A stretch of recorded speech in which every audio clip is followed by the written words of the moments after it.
GVTV News. Welcome. Thanks, Sheriff Earl. I'm Randy Hansen. In today's world news headlines, ISIS threatens to execute 2 Japanese hostages. And out of Chechnya, hundreds of thousands rally against Prophet Muhammad cartoons. And Louisiana Governor Bobby Jindal continues to claim Muslims no-go zones exist. And floods displaced 200,000 in Malawi. NASA confirms 2014 hottest on record. In Central African Republic, UN peacekeepers, 2 aid workers kidnapped, and in a report NSA hack led U.S. to blame North Korea to Sony breach. And Snowden docs reveal U.S.-led digital arms race. And GCHQ collected emails of journalists at major outlets. And in Switzerland, whistleblower found guilty of giving offshore bank doc to WikiLeaks. Israeli airstrikes kill 6 Hezbollah fighters and Iranian general. And ICC begins inquiry into possible Israeli-Palestinian war crimes. And out of Argentina, a prosecutor who accused president of Iran cover-up found dead. And U.S. Supreme Court to consider marriage equality. And Eric Holder, the thief, issues new rules on civil asset forfeiture. And Montana says 50,000 gallons of oil spill into Yellowstone River. GVTV News is broadcast on Grass Valley Television Division of Royal County's television network, whose focus is on community involvement. We also air on NCTV. But before these stories, GVTV News would like to thank one of our underwriters who supports your only visual video news media in Nevada County. That's right, it's us, GVTV News.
In today's first world news stories, Islamic State Muslim terrorists have posted a new video threatening to execute 2 Japanese hostages.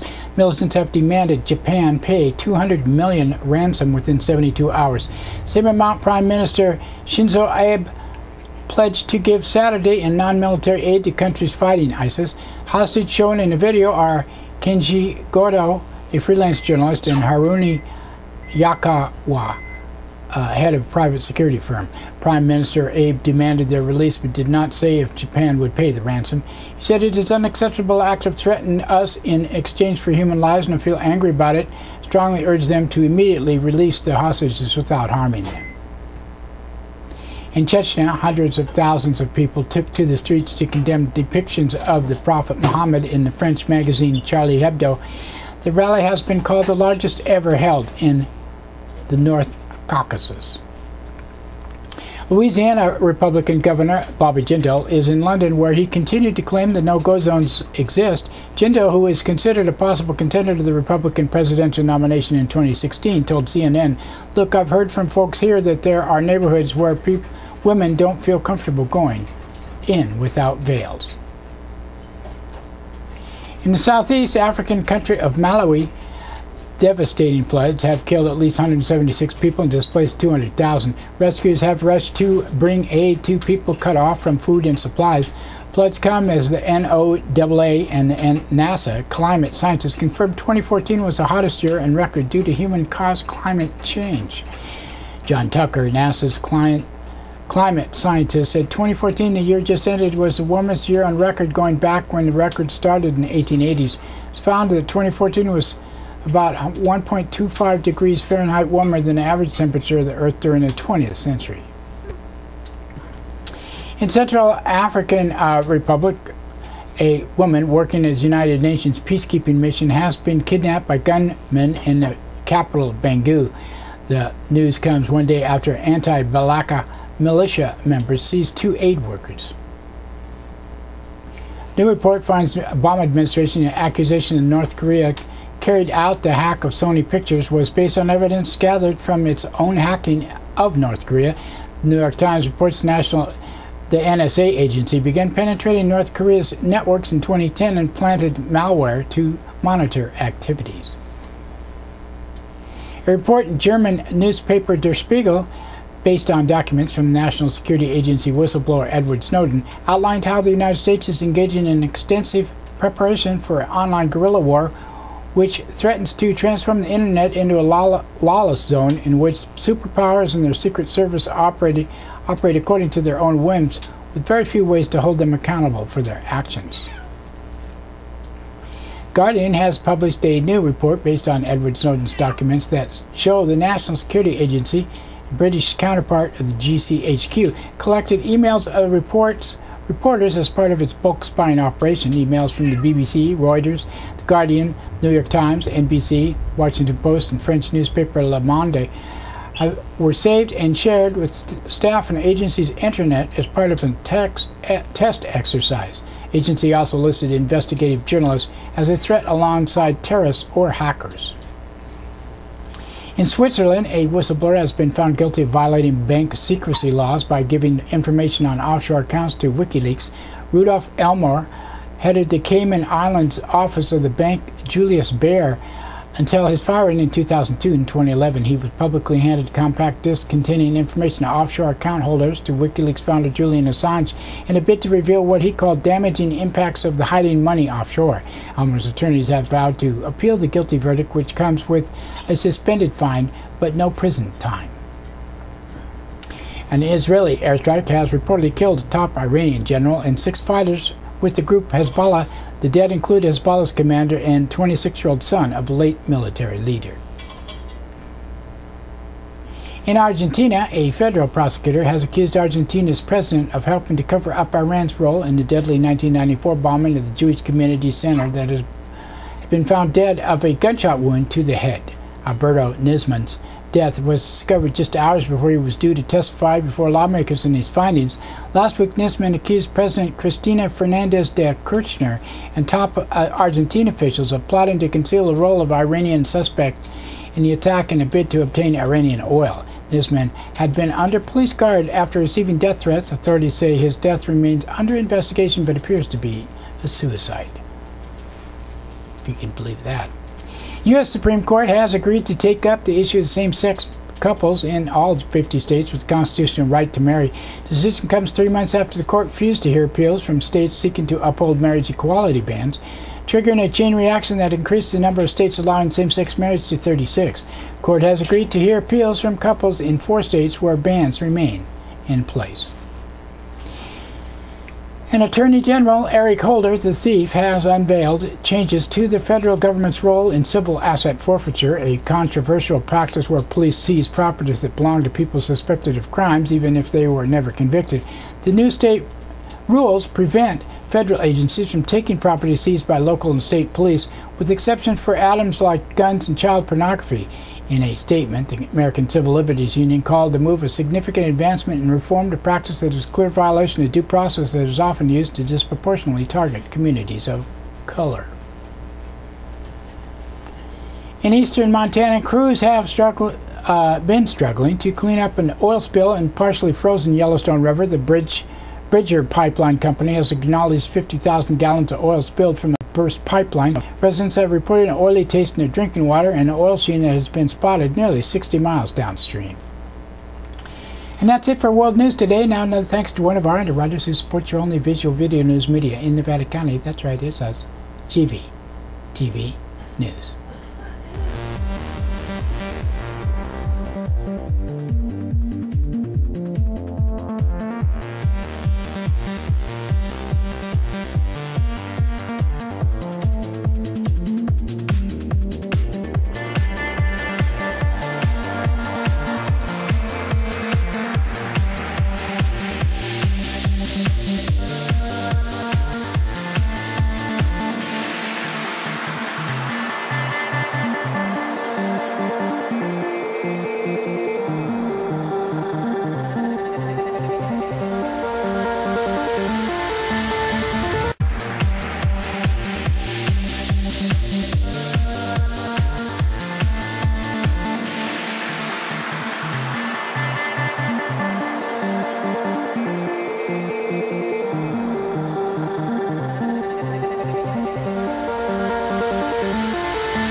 That's right, it's time for the police blotter. Pictures in the blotter not from these actual events, but used for visual aid only.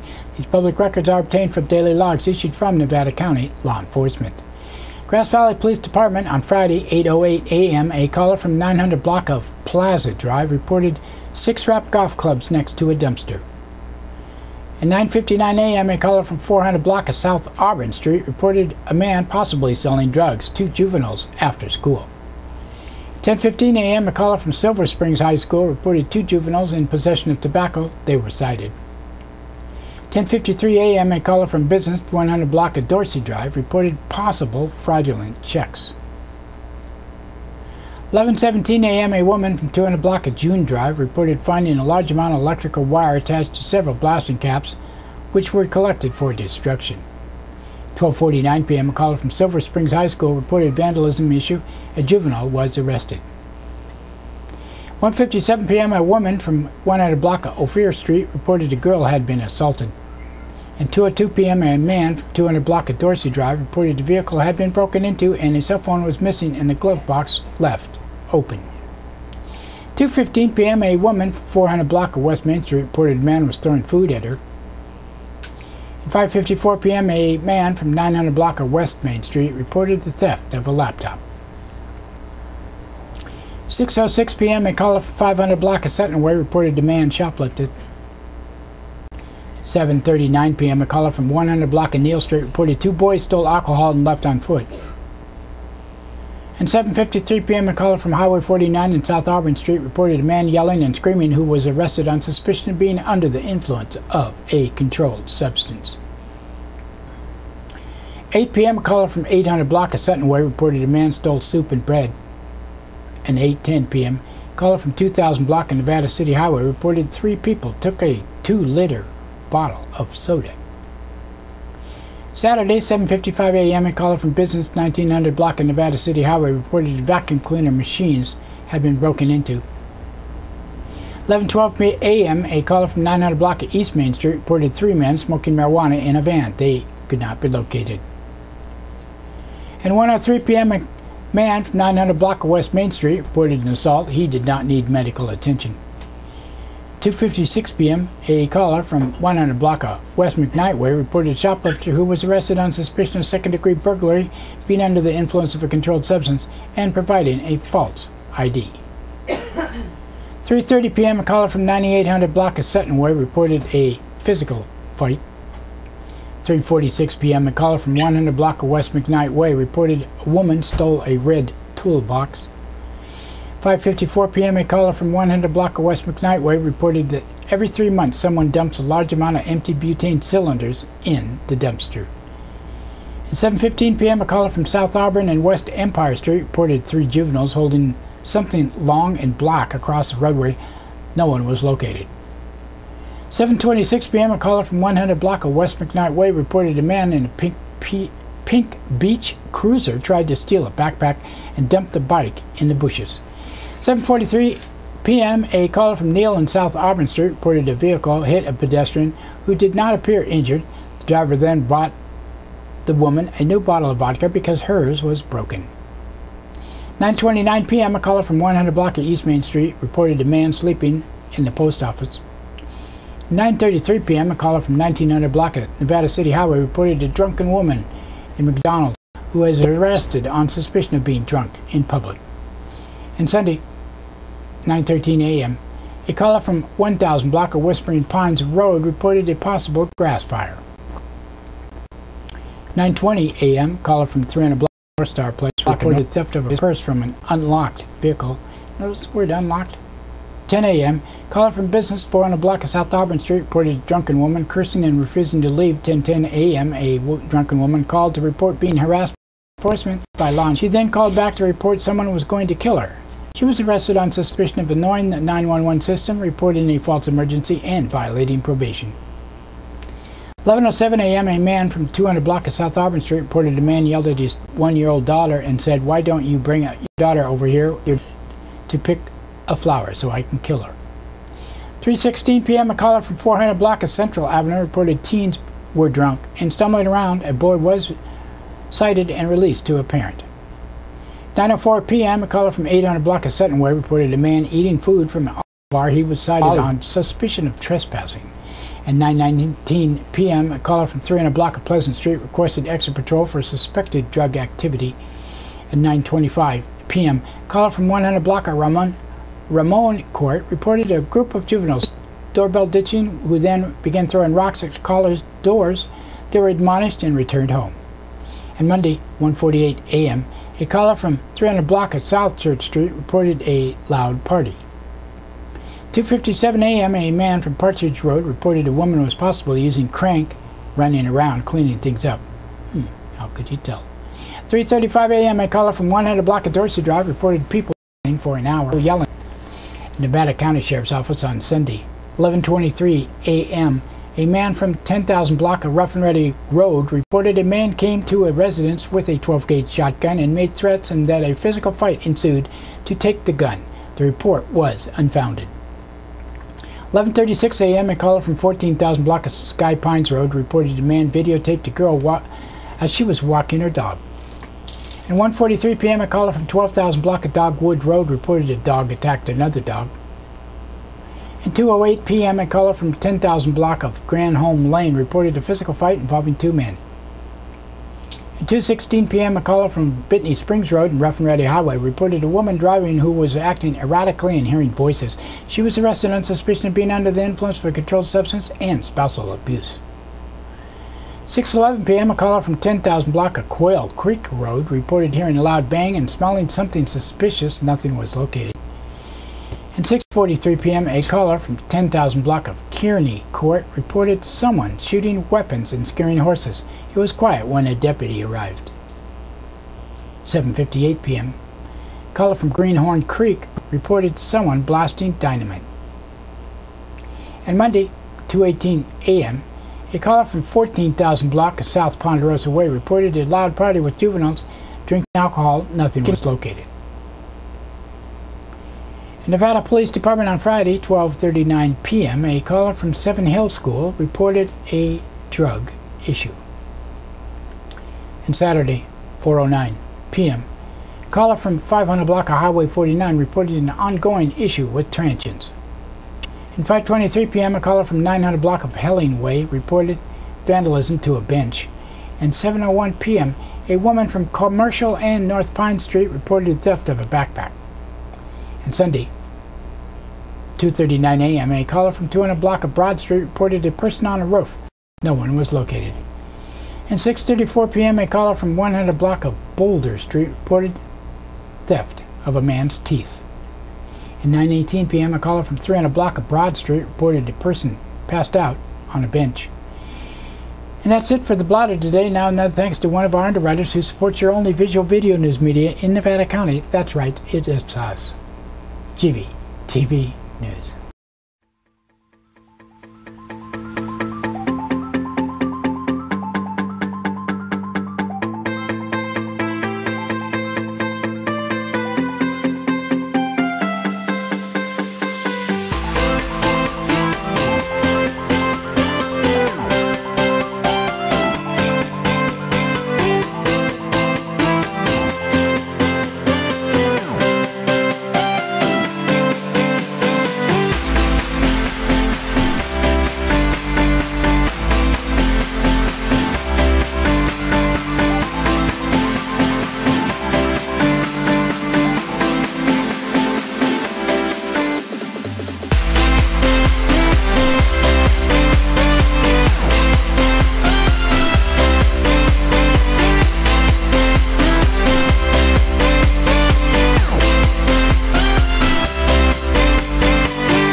In today's local news headlines, alleged baseball bat attack lands one man in jail, one in the hospital.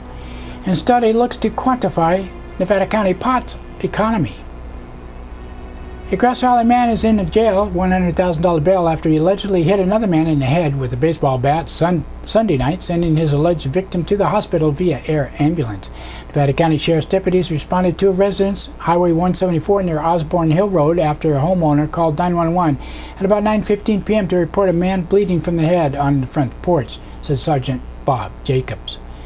The victim, identified as Nathaniel Hubbard, told the deputies he was attacked by Chad Braden Bomer at a nearby church, that he had fled on foot after Bomer hit him with a bat.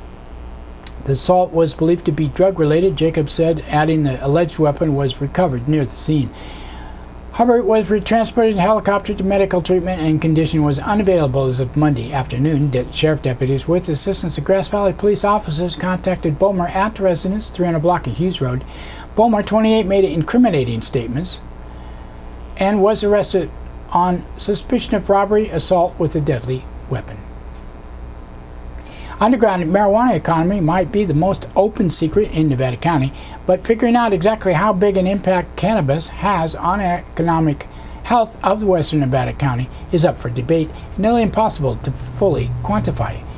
Cornell University grad student Sarah Keene spent the last 2 years working to answer that question, and just finished putting together a report on the business surveys she conducted, as well as an estimation of size of a marijuana economy in Nevada County between 2008 and 2013.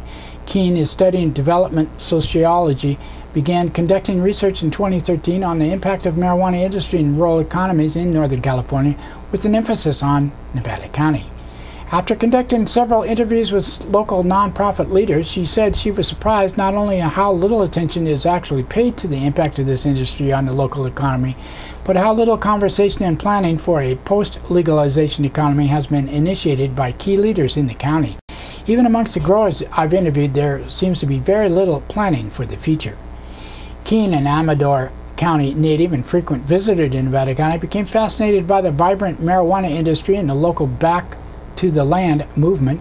Keene got help from Grass Valley Downtown Association and Nevada City Chamber of Commerce, as well as Sierra Business Council, which all distributed an online version of the survey to their members. Other business organizations in the county, she said, were reluctant to participate.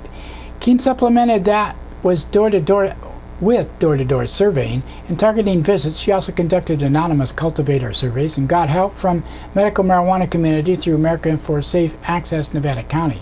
Keene ended up with 75 complete surveys, which she acknowledged was a small sample size and thus open to interpretation. Approximately half were retail businesses, with about 25% being food related. One survey statistic that stood out was the percentage of cash sales, which Keene said was pretty significant. In 2012, 27% of all purchases nationwide were made in cash. That percentage was expected to drop to 23% by 2017, Keene's report says. In contrast with Nevada County, where the majority of businesses Keene surveyed reported far higher percentages of cash sales. Nearly half reported at least 30% of their cash sales were in cash. 28% reported that more than half of their proceeds came from cash sales. Keene hoped to find seasonal fluctuations in the sales related to harvest time, but the indicator was not clear in her surveys. According to Business Surveyed, July and December were the most lucrative months of the year, which she surmised follow summer tourism and holiday purchasing. The businesses did not report increased sales in October and November, which could be tied to influx of trimmers during the harvest season. However, I expected sales to go up more in the fall, she added. Businesses were asked what impact a collapse of marijuana industry would have on their business. 59% of the western Nevada County businesses surveyed predicted a decline in revenue. The marijuana industry contributes a lot to the local economy. The county should have more of a dialogue. Now, that's for sure. They should just legalize this stuff and tax it.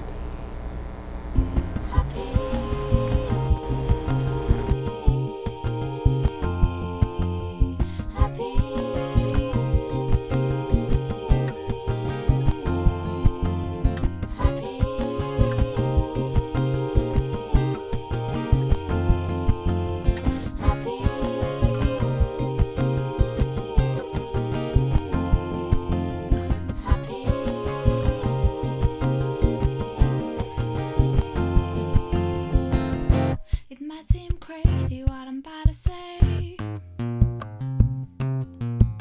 Sunshine, she's here, you can take a break. I'm a hot air balloon, I could go to space.